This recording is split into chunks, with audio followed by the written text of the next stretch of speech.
All right. All right, folks. Welcome to a brand new episode of the Frankly Francisco podcast. I am your host, Francisco. I am excited.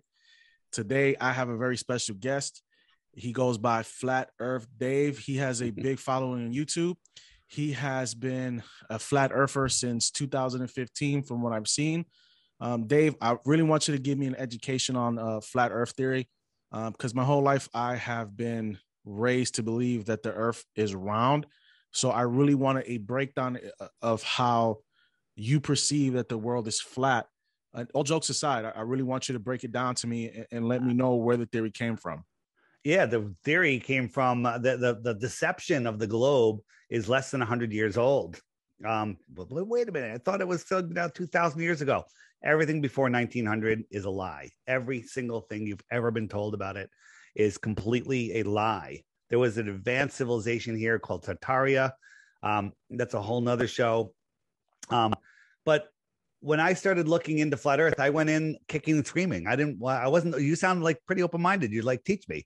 When someone said, "Hey, Dave, have you looked into flat Earth? Watch this 1-minute video," I banned them from our social media and I never let them comment on any of my videos again because they're too stupid to even. If I could have blocked them from watching my podcast or listening to it, I would have, because they're too stupid. And then I was forced to, kicking and screaming, to look into it. So the thing is, when you look into flat Earth, you have a misconception. The thing is, flat earthers know more about the globe model than people that believe that it's a globe, that defend the globe.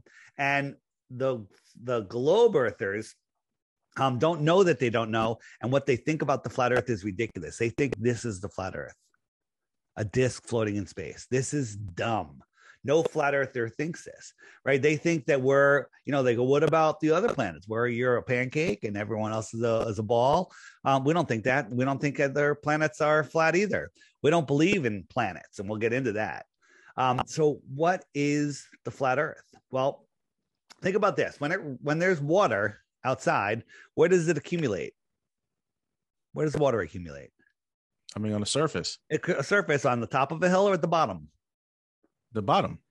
It accumulates in the low spot in the land, right? So if you look at a puddle, the edge of the puddle is where? It's wherever the land is consistently higher than the water, and that contains the puddle. So water needs a container. Any large body of water needs a container. So look at a pond. The pond is just a bigger puddle. The edge of the pond is where the land is consistently higher than the pond. If you dug out some of the shoreline of the pond, the water would run right through it. It would go away because it needs a container. Go bigger, right. You're looking at a lake, okay? A lake, what's the edge of a lake? Same thing. It needs a container. It's where the land is higher than the water, right? So think of the world, all of the known world, all of the oceans is a giant lake. And the shoreline of that lake is where the land is higher than the water consistently. Well, that land is known as Antarctica. Antarctica is not a continent at the bottom of a ball.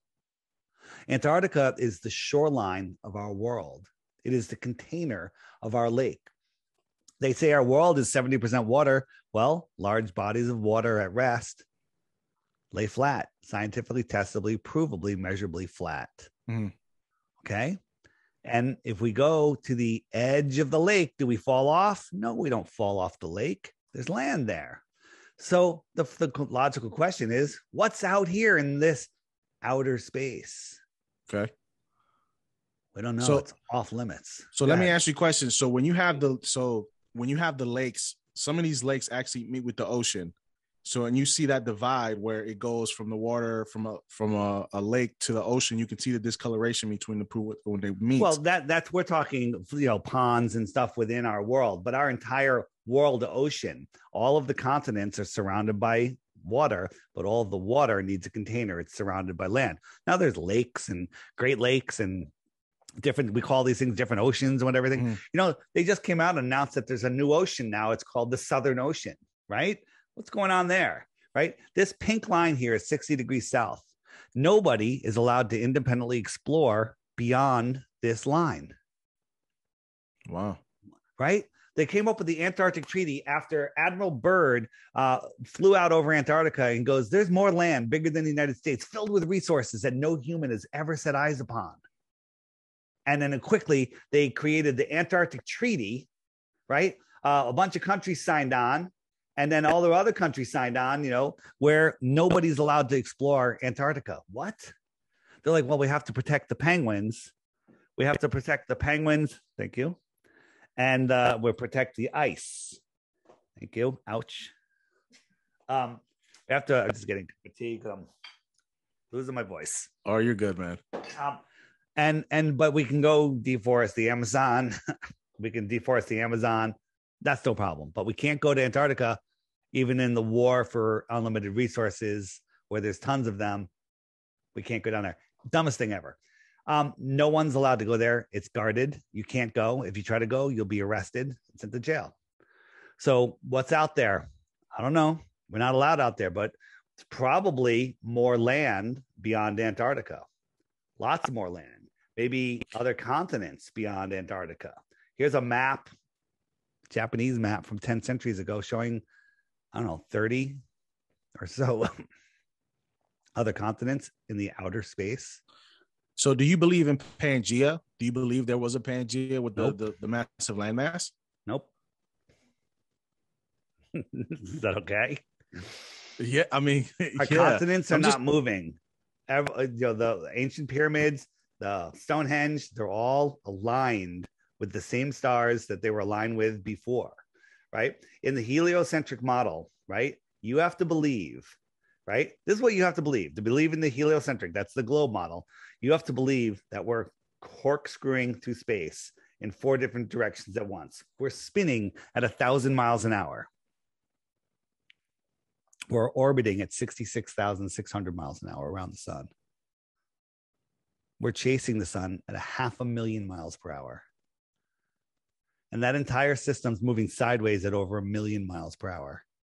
But somehow, when you look at the stars tonight, in a year or 10 years from tonight, look up and every star will be in the exact same position it was. But meanwhile, we're traveling 4.5 billion miles a year in just one direction. And none of the stars ever change. Does that make any sense to you? So you do believe like the sun is a giant gas ball, though, right? I do not. Absolutely not. So the sun is within the Earth system, right? The sun is here within the Earth. Okay. It's not, I don't believe it's a physical object. How do you explain this? Everybody, you can't explain it. Neither can I. Okay. So the sun that we see is not physical, right? I mean, if you believe that the sun is a giant gas ball, you have to believe that when you're watching the sunset, you're falling over backwards faster than the speed of sound. Okay. You're on the top of a ball, you're falling over backwards, and the sun's staying still, and it just looks like it's going down, when in fact, it's just clearly going away. Here's the sun just going away. I'm not falling over backwards. It's time lapse. The sun is just moving away. Right. So what about the moon?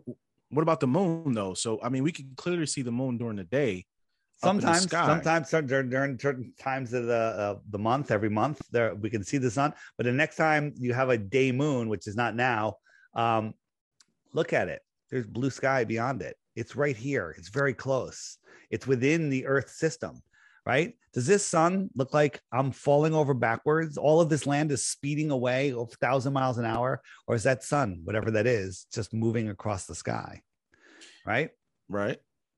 But wouldn't they test that to gravity, though, for us not being able to Gravity is a made-up theory. They don't know how it works. They have to make up 96% dark matter because they're like, well, we've never seen dark matter. We've never measured it, but it has to be there or our gravity doesn't work or your theory's wrong. Okay. And even with the dark matter, it doesn't work. Think about this. There's a thing called the 3-body problem. Okay. Right. NASA, not NASA, just any computer scientist, you can take the most sophisticated, advanced supercomputer, and you make a model. You say, all right, I got a sun, I got an Earth, and I put them into orbits with their, perspective gravity, and it works perfectly. And it can predict what it's going to do for days, weeks, months, years, whatever. It works perfectly. Then you introduce a third object, another moon or a sun, or a moon or an Earth, another planet in there, and the entire system goes into chaos mode, and it can never predict what it's going to see next, what's going to happen next. But meanwhile, we have all of these bodies in our solar system alone, and they have alignments all the time, but nothing ever goes out of whack. We can predict where they're going to be for thousands and thousands of years. So how do people, okay, so like I told you, I was raised to believe that the earth was round. So was I. So how do we circumnavigate the globe though? I mean, these planes have to go, from point A to point B. And it's around, I mean, I said, I'm just going based off on how I was raised. I was raised to believe that the world was round. I'm with you. I was going to say, all right, you got me. Circumnavigation proves the globe. But actually it doesn't. I'm just kidding. I'm stalling while I'm trying to find my image because Zoom mixes up my images on me. So let me explain how it works. So the Earth is flat, and at the center of the Earth is the magnetic north. Now look at this compass. The compass is pointing north because it's pointing towards the magnetic north. I'm trying to push this compass west, but west is a circle. West is not a straight line because I have to keep that compass pointing towards the north. So I can go west and go and just dead reckon west and go all the way around the world. I can go east, just stare at my compass going east, and I go all the way around the world. I come right back to where I started from. Right? So billions of people have circumnavigated east and west. Now watch, I'm going to dead reckon west, and I'm not going to correct to the north. And as soon as I start moving, I'm heading south. South is away from the center. Every direction that you point is south. You can't point east because you're pointing south when you point east. You can't point west, right? Now, if I go south, I just go away from the center and I'm not coming back. On a globe, I should pop up on the other side of the Earth, but I don't. Okay? Because the Earth is flat. Nobody ever has circumnavigated south. No one has ever done it. They've tried to fake it a few times, but nobody has ever circumnavigated south. Tons have done it east and west, but nobody has ever done it south. So I was trying to wrap my head around this, and it's very intriguing. You're making fascinating points. But what about all the images that we see from space of these planets and these stars out there? Is this all fake as well? Do you like these planets? Okay, because these are the bottoms of frying pans. All right. Okay, these is what NASA shows you, but the greatest zoom lenses in our world show us this kind of stuff. So what are we actually seeing when we look up and see these things, right? If you look at Mars through a P1000 camera, this is Mars. It's an energetic light. It's lit. All of the planets used to be called wandering stars, and they're all named after gods. What's up with that? So that's what Mars really looks like. This is what Mars really looks like. Here's the star Arcturus. Here's the star. No, this is Arcturus. This is my favorite one. The other one was Capella, right? What is that? This is the star Sirius. Kind of looks like it's underwater. Here's a whole bunch of stars. Okay. What are we seeing? Some of them are in focus. Some of them out of focus, but they're not burning balls of gas in a space vacuum, right? That's impossible. You can't have a ball of gas in a vacuum, right? Nothing exploded, became everything. And then all the rocks turned into planets and all the gases coalesced into bigger balls that burst into flames and left a vacuum in between. You know what happens when you put gas in a vacuum? Whoosh, it equalizes in every direction. Okay. Yeah. Astronomy is pseudoscience, complete and total pseudoscience. You want to know what the real science is? It's going to piss you off. Astrology is the real science. Astrology is the real science. I don't knock astrology at all. I used to knock the crap out of it. I used to think it was the dumbest thing ever. How does Mars in retrograde going to affect my life when it can't even affect the tides? That's because Mars is right here within the Earth system, right? How does a dusty, dirty ball that they call Mars, right? Here's Mars. Here's a rover, got a little selfie of himself. But here's a shot of Greenland. It kind of looks like the same hill. Yeah, it kind of does look like it is the same hill. Okay. They're busted. This is from NASA. This is not from NASA. I'm just trying to figure out how, like, the guy that did the jump from outer space, and he was. You mean that this guy? Yeah, that exactly. Guy? Yeah. You're ready. You're ready for me, Dave. Dude, there's only we've all been programmed. I had the same objections. You are regurgitating programming. Now the question is, now that I'm exposing it to you, are you going to be able to dismiss it, take in new information, and realize what this world is? So now look at this. He even said in his interview, I saw the curve of the earth, right? Now, maybe he was paid to say that, or maybe he thought he saw the curve of the earth. What does he have over his face? He's got a curved glass. If he looked at the earth from the runway, he'd see the curve of the earth, right? But now if we look at all of the details, these rivers here and everything, we zoomed in on all of this. This is all New Mexico. This is all New Mexico. What the hell is going on here? This is a fisheye lens, a GoPro fisheye lens. He did 2 jumps before this as practice, and none of them had GoPro lenses, and everything was flat. They changed it to this. They changed it to this for the television, for the television. So this was their proof, but this is all New Mexico. Plus, think about this. The Earth is spinning at 1,000 miles an hour to the east, right? Earth spins to the east. That's why the sun appears to go from east to west, because the earth is spinning, supposedly. He went up for 3.5 hours. So if the earth is spinning to the east, he should be 3,000 miles out in the ocean, right? The earth is spinning out from underneath him. But when he landed east of where he took off from. So he went up, he outran the earth and landed ahead of it. That's a bit confusing on that part. It's not confusing. It's impossible. It's impossible. Okay. We don't live on a ball. We don't live on a ball. So from what I've seen from one of your videos, so people, my audience, because, you talk to a lot of different people on a lot of different shows, but for my audience specifically, how do you go from, what is this easiest point to go from one point of our earth to the other point of the earth? What is the traveling? Traveling, yes. Yeah. So airplane. What does that mean? Airplane, air, flying in the air, plane over the earth plane, not air globe, right? The sea does not curve. Look at over here. This is a reflection across a flat floor and a flat ocean, right? If you added any convexity, you can do this experiment yourself. Get like a piece of metal or plastic and then bend it a little bit. This line immediately turns into a point. It stops. Any amount of curve you add to this is flat. Right. So southern flights prove that the earth is flat and does not move. So let me show you my favorite. This is from Santiago to Australia. Now, if the earth was flat, a globe, you just go zip and you're there. Shortest distance. Okay. Right. But we can't disturb the penguins. We can't disturb the penguins. So we have to fly around. We just fly around this way. That would be the shortest path, right? Would it make sense to go from here, fly all the way up to the USA on the other side of the ball? Would that make any sense?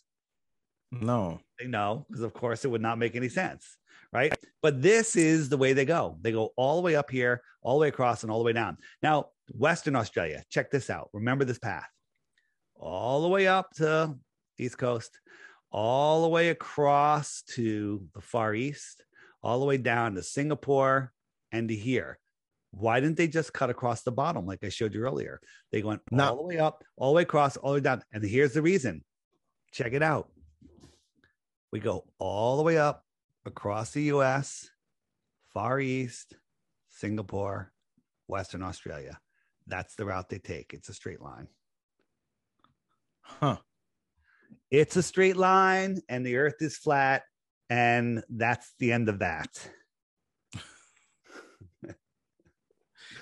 So what got you turned on to being a flat earth theory person? What is it what made you click in your head and realize, hey, the world is flat and I want to let the entire world know about this so they can wake up? Yeah, this is real important. And it's because this is the most important thing ever. And the way I got into it was I was forced in, kicking and screaming. People started sending me stuff and I was like, I'm not watching that. And I banned them from our podcast and from commenting. And then I was forced to look, and I went in trying to prove the globe. I said, I'm just going to prove the globe and end this flat earth nonsense. And once I looked, I was like, wow, everything I knew was a lie. There's tons of proof of flat earth. There's zero proof of globe earth, right? Check this out. NASA's in charge of all flight routes, all GPS, all radar. Here's a flight from Taiwan to LA. And this is the route they said they were taking. And right about here, somebody either had a heart attack or was having a baby. They needed to land. You're the pilot. Where are you going to land? Hawaii. Yeah. Well, didn't land in Hawaii. Next choice. Los Angeles? He went all the way to Los Angeles. No, he went all the way to Alaska. What? He went all the way to Alaska. Do you know why? Because this Taiwan, emergency, Alaska. Hawaii's out here. Okay. This is the route that he took. Remember? This is the route that he took. So Santiago, all the way up across America, over the Far East, Singapore, Taiwan, straight line. That's what I showed you before. Yeah, because the easiest, from what I saw on the map, the easiest place for him to land would have been Hawaii. Right. Well, that's good on a globe map. But here's the thing. There's 16 emergency landings. Great book. You can get it on lulu.com. You can get the PDF for free online, but it's a coffee table book. And this guy documents every 16 landings where the pilot landed, like emergency landings, landed like, why did he go all the way over there? Why did he go to Moscow? Why did he go here? Right. But that's where they told him to land. But if you draw a line from the destination to on the flat map, draw a line from the destination to from the origin to the destination, every single landing spot is right along the line every time. What are the odds of that? Yeah. I mean, you make compelling arguments, Dave. I can't sit here and tell you that you don't make compelling arguments. But you said this book, it's free online. Well, it's free. It's called 16 Emergency Landings That Prove Flat Earth. You can just look it up online. There's a download PDF version. But again, I'm a book kind of guy. I love it. You put it on a coffee table book. Friend comes over, they pick up the book. Like, damn, I'm a flat earther. Okay, right? Because the book it's an amazing book. But are you familiar with my app? I was watching some of your videos, and I'm intrigued by the app. I've been seeing it, and I was trying to get a better view and a better understanding about the app. Let me show you a couple things on the app. And I'm not here to sell apps, but I'm here to let you make sure you get the app, because the app is the key to learning. Because if you Google flat Earth, you're going to get garbage. You're going to get nonsense. You can even Google the name of my video, the name of my channel, and it's going to give you all propaganda. They don't want you seeing this stuff. So real quick, I'll show you how seasons work on the app, and then I'll show you a couple features on the app. The sun and the moon circle around over the flat Earth. If I speed it up, the sun will catch up to the moon. It laps the moon every 28 days. Okay. So the moon, its position and its phase, keep track of the weeks and the moons. Moons. There used to be 13 moons of 28 days. The sun keeps track of the hours and the days. So you see the moon is waning and getting smaller and smaller. Right. And then it'll disappear and it'll come out the other side of the sun. It'll start waxing again 28 times around. It'll lap the moon and repeat. So the sun also migrates in between the tropics. Here, let me slow this down. Also, the stars do the same thing. The stars run faster than the sun, but they lap the sun once a year. So a few months ago, the sun was in Cancer. Well, Cancer outran it, and it was in Leo, and now it just left Leo, and it's going into, I don't know what this is, Virgo, whatever it is. Virgo. I'm a Virgo. So so it's going into Virgo, and it'll go around like 30 times, work its way through Virgo, and then go into the next one. And that's how the sun is in constellations. That's exactly how it works. The sun also migrates in between the Tropic of Cancer and the Tropic of Capricorn. Right? The Tropic of Cancer in June is where our sun is, and that's when we're having our winter because it's close to us. Where are you located? I am in South Carolina. All right. So, beautiful. Where are you, near Spartansburg? No, I'm in, Spartansburg is about 2 hours away. I'm in Rock Hill, South Carolina. All right. So we're having a conference Flat Earth conference called Flattoberfest in Spartansburg in October. And you want to find that at flatearthfestivals.com, or if you just go in the app and you go to this page, Flat Earth, where is it? Is it in here? Flat Earth, first at the bottom of the page. Yeah, bottom right, boom. Flat Earth Festival, September 23rd and 24th. Music festival, conferences, coolest people ever. You'll be addicted. You'll have a great time. You should go. So getting out of that, the sun migrates. If I move the sun to August, September, October, November, December, it's out over the Tropic of Capricorn. Did I get to December or January? Went a little far. Let's go back in. April, May, June. All right. So June, it's over the Tropic of Cancer. And that's when us in the north have our summer, because the sun is closer to us, right? When it's closer to you, it's higher in the sky. It's over your head, right? But somebody like in Australia, the sun's far away. So it's their winter in June. Okay. So as it comes around here, you'll see it's going to go right over Miami. Miami's friggin' hot in June because the sun is directly over them. It's close. It's high in the sky. They have long days, right? But if somebody in Australia was looking at it, or South America, the sun's far away and it's their winter, okay? Mexico, hot in June and July because the sun is directly over them. Australia, colder because they're farther away. But if I move the sun 6 months to December, it's now over the Tropic of Capricorn. Australia has their summer. We have our winter. It's colder in Connecticut than it is in South Carolina because I'm farther away than the sun than you are. Make sense? So how do you explain Alaska's 30 days of night when they completely go pitch black? Very easy. Very easy. So the sun only sets because of its distance from you. We have shorter days in the winter because the sun is farther away from us. So it rises later and sets earlier because it's farther away. When it gets a certain distance on this map, that's when, let me just stop it from moving. That's when the sun sets. So here's Alaska right here. Mm-hmm. Well, let me move the sun to June, April, August, September, October, November, December, January, February, March, April, May, June. Did I do it? All right. So the sun in June, this far away, it's not setting. Okay. When the sun's over here, well, you know what? It's not that far away. It never sets because it never gets far enough away. It's close. And that's why you can see the 24-hour sun goes when it's over this line. Now, when we go out to November, December, if we go out to December, the sun is so far away from Alaska, it never rises because it's all the way out here. It's never getting close to Alaska. It's going out here and the sun never rises in these inner northern areas. You got it? Okay. Mm-hmm. All right. So here's the challenge I give everybody. I'm offering 3 Bitcoins for 1 proof of the globe. Every day, there's a new video right here. You just click this thumbnail. Up comes the video. Watch it every day. Watch it for 2 weeks. At the end of that 2 weeks, if you still think the Earth is a globe, send me the proof and you win 3 Bitcoins. Okay. But before you do, you have to hit this question mark. And this is where we get by the censorship. These are all the questions you're going to ask. What about Coriolis? What about gravity? Where's the edge? Eclipses? Why the lie? Like if you click why the lie, up comes a playlist that they don't want you to see. Google will not serve you these videos. These videos will blow your mind. Okay. And so you watch these videos and you're like, oh, that's why they're lying. Right. And if you have another question, like what about eclipses? Click about what about eclipses? Open YouTube. These are videos they don't want you to see.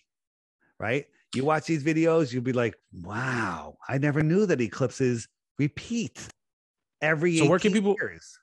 Where can people find this app if they want to download the app? So the app, this is real quick. There's other things. Mud floods. Our interview will be in here under DITRH interviews. That's my channel. Short videos here. Lost history of flat Earth. Mind blowing. Right? You watch that, you're done. Nobody can watch the Lost History of Flat Earth and not become an obsessed flat earther. Books, tons of books on flat Earth. Boom. There's the book. 16 emergency landings. And this is all in the app? This is all in the app, and it does so much more. I got playlists in different languages. Let me show you another thing. No, it's cool. When you understand that the earth is flat, it's nice to find like-minded, awake people. Well, I'm just adding, this is not on the app yet, but it's on mine because I'm testing it. Right here, this handshake. What's that? If you click the handshake, up comes a map of the world. And see these blue dots? These are just my testers right now. Okay. So here's South Carolina. Who's this? This is Karen B. If I click the little chat head there, bam, up comes messaging. I could say, hi, Karen. Oh, that's nice, man. Yeah. And you could say, hey, I'm going over to the little pub. Come join me. Right? Bam. And that way you can see all the flutters. And now check this out. Kind of exciting seeing those dots, right? But even if you zoom in, watch this. You see there's one dot there. But if you zoom in, wait a minute. Oh, no, there is only one there. But sometimes there's more dots on top of dots because you can't even see them. This is only like a dozen users, right? Here's my developer in India. But if I zoom in, you'll see that one dot. Is it one dot? Oh, no, there's only one. So sometimes there are dots on top of dots. When this goes live, just running beta right now. Then, this one, I just ran a couple testers. When this goes live in a week, there's going to be 100,000 dots. Wow. Okay, it's going to be insane. And here's the other thing. You know, we're humans. We love companionship. You go out to a bar, you go out to a party. That's where you meet people. On this, if you say like, hey, I'm at the beach or whatever, Jones Beach, I'm traveling. I say, hey, I see you're at the same beach as me. I'm going over to the tiki bar. Meet me. I'm the guy with the backwards cap on the corner of the bar. I'll buy you a drink. Bam, you go over, you meet this person. Guy, girl, doesn't matter. I'm not talking about, it's not a dating app. You already have more in common with that person than any other person you'd randomly meet anywhere. Okay? This is going to bring people together in such a way, it's unbelievable. So right here, this little red dot, somebody messaged me. If I click that, up comes the messaging. Wendy sent me a message. This is just test stuff. Bam. We've just been testing. So pretty cool, right? Yeah, man. I mean, so before we jump off, because I know we're on a time constraint. Yeah. Before we jump off, how many people right now are in this community right now that you've awoken from from the theory of hundreds of thousands at this point? There's over 100,000 app users that accept push messages. There's people that don't accept them. Every day you get a single notification what the daily video is about, and there's over 100,000 people that accept those. So flat Earth is not dying. Flat Earth is exploding. Flat Earth may be why tyranny is happening right now, because if people wake up to the flat Earth, their reign is over. They're done. We need to figure out where we are, who we are, what we are, the powers of our mind, because they're limiting our mind with the globe. They're keeping us in fear. Okay. And they don't want us to know what this world is. And then the other thing is they have us playing on their Monopoly board. Do you ever play Monopoly? Yeah. You know what it says in the directions if the bank runs out of money, what to do? No. It says just get some pieces of paper and write some more money on it. It's fine. Okay. We're playing on their Monopoly board. So they control us by controlling our minds, not letting us realize how big, expansive this place is. Mm-hmm. And they control us with money. We need to get off their money and get into our own money. Privacy cryptocurrency, not centralized cryptocurrency, which they're going to try to introduce. If we accept their centralized cryptocurrency after the dollar crashes next week or whenever, we're going to go into 1,000 years of slavery. Privacy cryptocurrency destroys them. They're finished. And knowing where you are, the analogy I use is the Matrix. Neo in the Matrix at the beginning, his soul knows the truth of the world, but his mind is plugged into the mind matrix. It's controlled. The television programming has controlled him.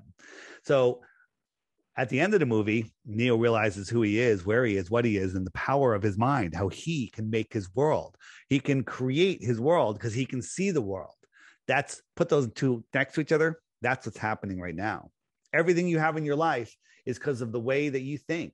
You've brought it into your life. If you're afraid of everything, you're going to bring fear into your life. Right. But if you live in this globe and there's nothing more, you're not going to be able to manifest. Your thoughts aren't going to go out that far because you're going to limit them. You're going to limit them.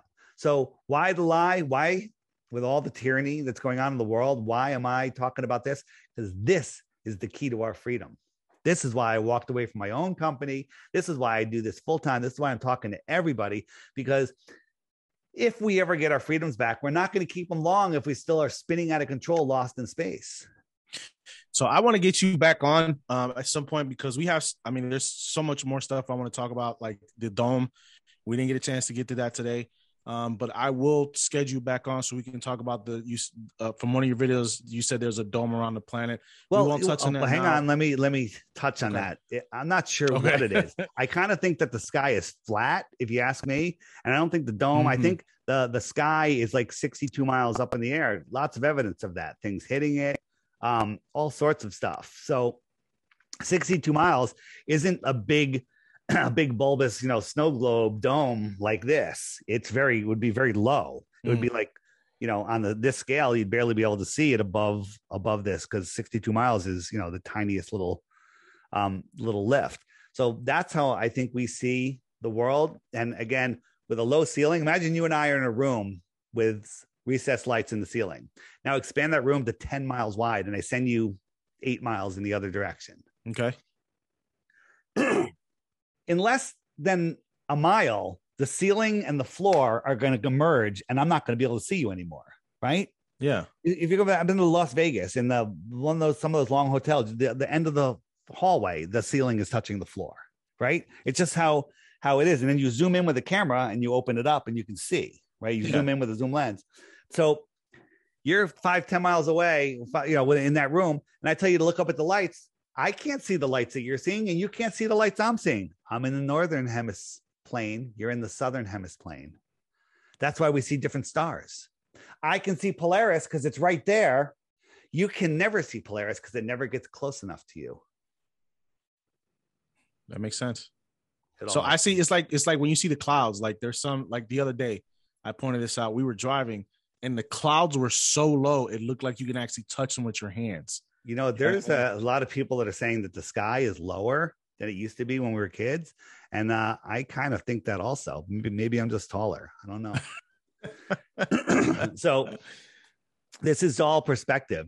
This cloud is the same height as this cloud, as they go into the distance. You look at clouds that are over your head on a flat, when they're all sitting on that deck, 30 miles away, they're touching the water. And then the sun just goes beyond it because it's a terrestrial object, not a celestial. It's a celestial object, not a terrestrial object. I can zoom my camera into right here and open up that space and see the boats that are in there. But I can't zoom my camera in through this cloud to see the sun that went beyond that cloud. You see? And so once it goes away, you can't zoom it back in because it's a celestial object from a terrestrial point of view. Well, I'm gonna have to go to this festival you guys are having. It's called, write it down, flatearthfestivals.com, flatearthfestivals.com, and then find Flattoberfest. And it's a 2-day show, presentations, people hanging out, booths, mostly just hanging out. It's going to be a lot of cool stuff. And the second day is mostly music, flat earth music, really good stuff. And I'm telling you, you will have the greatest friggin' time ever. Flatearthfestivals.com. Well, listen, man, it's been an absolute blast having you on the show, man. And like I said, I got to schedule back in so we can keep talking about this because you're making some really good points.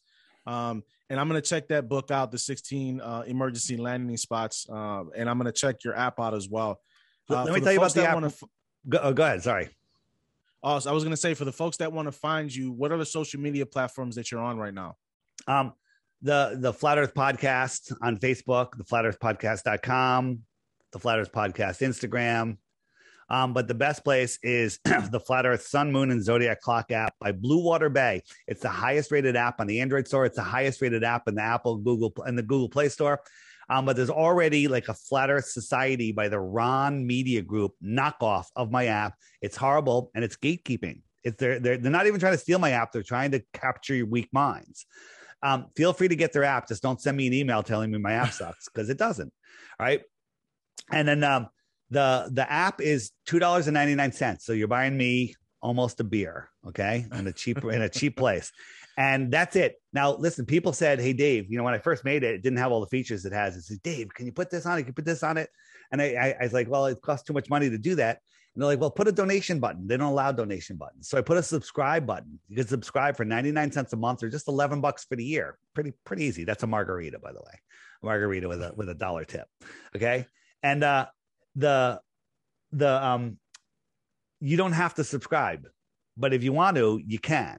Right. Mm-hmm. And that's how you support the app and all of the extra features it does. But again, don't subscribe unless every day in the morning, when you wake up, before you pee, you grab the app to watch the video. If you're watching that video before you pee every single day, you need to subscribe. Okay.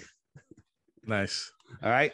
So, and if you forget all of this, flatearthdave.com, it'll bring you to my website. It'll bring you to the app. It'll bring you everything. If you're watching this on a video, just point your phone right there, click, and you got it. Awesome. All right, Dave, it's been an absolute pleasure having you on the show. We will schedule you back on to come again so we can get you on for another, for at least an hour so we can, because there's so much more ground. You have so much knowledge in your head about this and so much more ground to cover. So thank you again for coming on the show. It's been an absolute pleasure. For everybody out there, please go follow Dave. He has his own YouTube channel. You'll be able to find this podcast on my channels as well.